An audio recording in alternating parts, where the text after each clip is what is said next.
கதை புத்தகங்களை தவிர மித்த புத்தகங்கள் வந்து எப்படி மேலோங்கி வருது. ஒரு புத்தகத்தை பற்றி பேசினா நிறைய பேருக்கு உடம்பு பூரா சில விஷயங்களுக்கு தெரியற வாய்ப்புகள் நிறைய இருக்கிற புத்தகங்கள்லாம் யோசிச்சு பார்த்தோன்னா, ஒன்று அவங்க அறிவை வந்து மேம்படுத்துறதுக்கு உதவி இருக்கும்.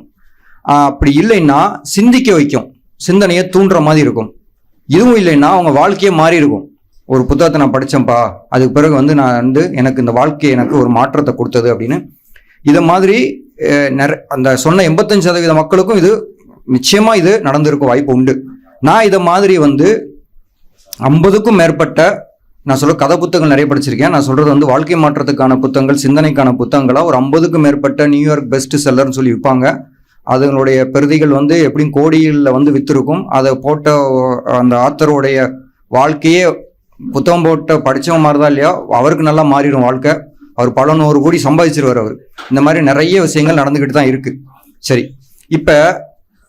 அப்ப ஒரு புத்தகம் எல்லா காலங்களையும் கடந்து நிற்க முடியுமா? அப்படி ஏதாவது ஒரு புத்தகம் இருக்கா? கேள்வி நம்பர் 1. டைம் டெஸ்டட்னு சொல்லுவாங்க இங்கிலீஷ்ல சொன்னா. எல்லா காலத்துக்கும் பொருந்தணும், அது காலங்களை கடந்து நிற்கணும், அது ஒன்றா இருக்க வேணும். அடுத்தது வந்து என்னன்னா, மாற்றத்துக்கே உட்படாமல் இருக்கணும்.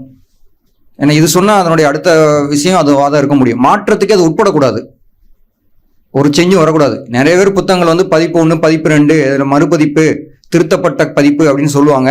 நியூயார்க் பெஸ்ட் செல்லர்னு ஒரு 20 வருஷத்துக்கு முன்னாடி வித்த புத்தகத்தை இன்னைக்கு படித்தா அதில் நிறைய வந்து இன்னைக்கு நமக்கு ஒத்துப்போகாத விஷயங்கள் ஏகப்பட்டது அதில் இருக்கும். அதனால தான் அவங்களே அதே ஆத்தர் மறுபடியும் வேற ஒரு ஆராய்ச்சிகளை பண்ணி வேற ஒரு புத்தகத்தில் வரப்ப ஒரு புத்தகம் காலம் கடந்து மனிதனை அதே மாதிரி சிந்திக்க தூண்டி அந்த உலகத்துல எந்த சூழ்நிலையை பார்த்தாலும் அது பொருந்துற மாதிரி இருக்க முடியுமா அப்படின்னு இந்த ஒரு கேள்விக்கு உலகத்துல இருக்கிற கோடான கோடி புத்தகங்கள் எடுத்து முன்னாடி வச்சாலும் கேள்விக்குறிதான்.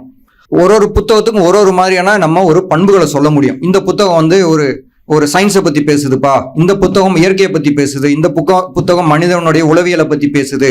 அந்த மாதிரி ஒரு பண்புகள் ஒரு புத்தகத்துக்கு நம்ம சொல்ல முடியும். இதுல ஏதாவது ஒரு புத்தகம் எழுதப்பட்ட, அதாவது எழுதின ஆத்தர் அவர் வந்து தன்னைய வந்து இத்தனை வருஷ காலமும் உயிரோடு இருக்காருன்னு சொல்ல முடியுமா? அவர் எழுதுனது இறைவனா இருக்க முடியுமா? உலகத்துல ஒரு புத்தகமும் இது வரைக்கும் இருக்கிறதுல திருத்தி எழுதப்படாதது, மாற்றத்துக்கு உள்ளாகாதது, டைம் டெஸ்டட், காலங்கள் கடந்து நிற்கிறது. அந்த புத்தகத்தை இறைவன் நானே எழுதுனேன்னு சொல்லி கிளைம் வைக்கிறது இந்த உலகத்துல ஒரே ஒரு புத்தகம் தான் இப்போதைக்கு நின்றுட்டு இருக்கு. அதை பத்தி தான் பார்க்க போறோம். அது பேரு தான் திருக்குரான். இது இலவசமா முஸ்லிம் அல்லாத சகோதர சகோதரிகளுக்கு அன்பளிப்பா வழங்கப்படும். இதுல நீங்க இந்த வீடியோல இருக்கிற நம்பரை தொடர்பு கொண்டால்